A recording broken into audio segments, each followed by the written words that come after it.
IT నిపుణుడిగా సంపదను సృష్టించిన ప్రపంచ కుబేర్ల జాబితాలో చోటు సంపాదించుకున్నారు. గేట్స్ ఫౌండేషన్ ద్వారా ప్రపంచవ్యాప్తంగా పలు స్వచ్ఛంద సంస్థలతో కలిసి సేవా కార్యక్రమాలు నిర్వహిస్తూ పేదల గుండెల్లో స్థానం దక్కించుకున్నారు. సాధ్యమైనంత మందికి ఉపాధినివ్వాలని నిరంతరం ఆలోచించే బిల్ గేట్స్ రైతు కూడా అని చాలా తక్కువ మందికి తెలుసు. సాగు ద్వారాను ఉద్యోగాలను సృష్టించాలన్న సంకల్పంతో 20 ఏళ్లలో అమెరికాలోని 20 రాష్ట్రాల్లో దాదాపు 3 లక్షల ఎకరాలను కొనుగోలు చేశారు.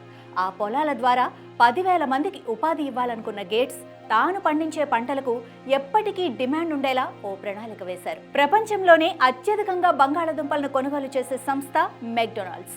ఆ అవుట్లెట్లలో అందించే ఫ్రాంచైజ్ కోసం రస్సెట్, బార్బాంక్ రకం బంగాళాదుంపల్ని ఎంచుకుంటారు.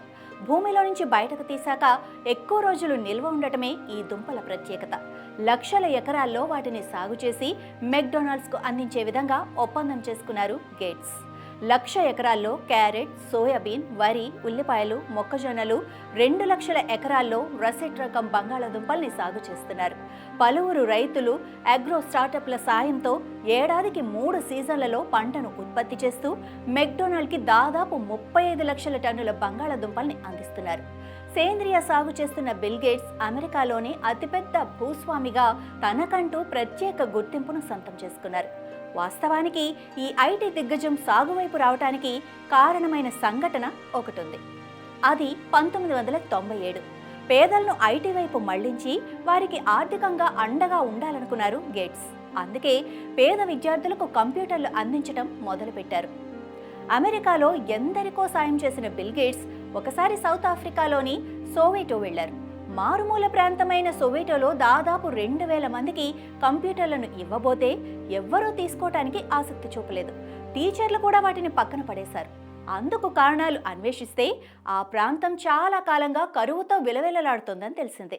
దాంతో అక్కడి ప్రజలకు కనీస సౌకర్యాలు సమకూర్చడంతో పాటు కరువు పరిస్థితులను నిర్మూలించి సాగు దిశగా వెన్నుతట్టాలని గేట్స్ భావించారు. రైతు బాగుంటేనే దేశం బాగుంటుందని బలంగా నమ్మారు. గేట్స్ ఫౌండేషన్ స్థాపించాక ప్రతికూల పరిస్థితులను తట్టుకునే మేలుజాతి వంగడాలను వృద్ధి చేయించి ఆఫ్రికాలోని రైతులకిచ్చి సాగు చేయించడం, పెట్టుబడి కోసం వడ్డీ లేకుండా రుణాలు ఇవ్వటం మొదలుపెట్టారు.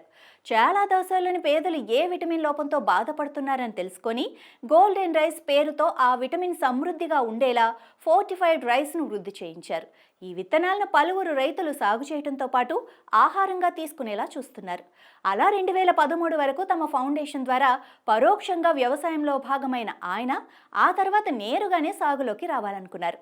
ఆ రంగంలోనూ ఉద్యోగాలను సృష్టించాలని భావించి వ్యవసాయ భూముల కొనుగోలుకు శ్రీకారం చుట్టారు. ఎరువుల వాడకాన్ని నియంత్రిస్తూ పర్యావరణానికి మేలు చేస్తున్నారు.